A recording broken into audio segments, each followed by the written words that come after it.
So this apparently exists.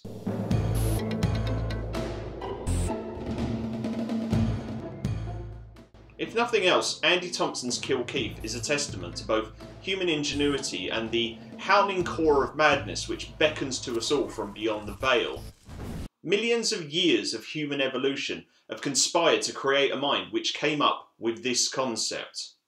A bunch of C-list celebrities are brutally murdered while pursuing the chance to present a crappy breakfast television show. And this concept simply cannot function without the participation of Keith Chegwin. Wedding anniversary, and there's... Thank you! Yeah, alright, look. Yeah, look. For those of the foreign persuasion, Keith Chegwin is a former DJ and a kind of permanent fixture of British light entertainment. He's also distinguished himself by sustaining a career in broadcasting without being an opportunistic sexual predator. Though given the fact that one of his co-stars is Tony Blackburn, there are some uncomfortable shuffles. Let's be frank, nothing here is an obvious pitch. Is that title not enough for you? Okay, let's take a look at the poster.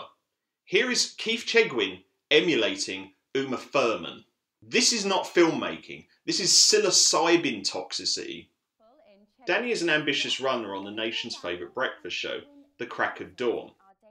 By ambitious, I mean he's consistently lusting after the show's Katy Perry lookalike host, Dawn. It turns out she's actually quite pleasant and down to earth, and a tentative friendship forms between them. This is in marked contrast to her relationship with her co-host, Cliff, who is a raging cock monsoon. A bastard in fucking club puppet, squeak, fucking squeak. If I were not leaving this woe-begotten, shit-shoveling show, it would be you or me. And I'll tell you something right now, it would not be fucking me! Now fuck off out of my sight, you useless stick of foreskin lubricant! He's also being fired, and this is how a role has been created for which people are literally dying. That's your synopsis. But you know what? This film actually works. It's very conscious of how ridiculous its central premise is, but it just thunders on right through. And there are plenty of genuine chuckles and creative flourishes throughout the thing.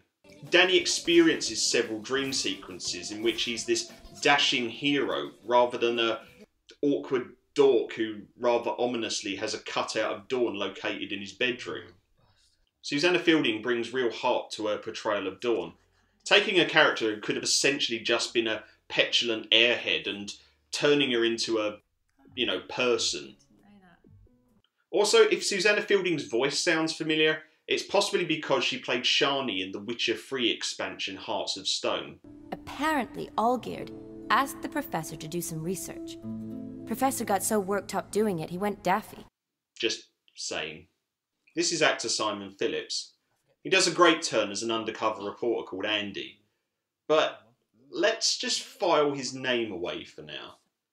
We will be seeing him again. It's worth mentioning that this film actually satirises phone-in quizzes. Not only how patronisingly easy they are. Not enough of you managed to figure out the answer to yesterday's question, which was, what would you find on a bookshelf? Yes, the correct answer was C, but also the fixes and scams which have caused so much controversy in recent years. This also all ties in with one of my favourite parts of Kill Keith, Brian the Vampire Stokes. He's a creepy writer who sets the questions and sort of Count Orlocks his way around the studio. Besides his appearance, his main shtick is that he can predict the end of other people's sentences with a sort of clairvoyant accuracy. Right, well, the fact is, Brian, you need to make the questions... easier. Yes, easier. I mean, we've been 40 days without... A win. Precisely. But what happens is that the script actually pulls a 360 with him at one point. Danny finds him bawling his eyes out in a toilet stall because he's worried he's going to lose his job.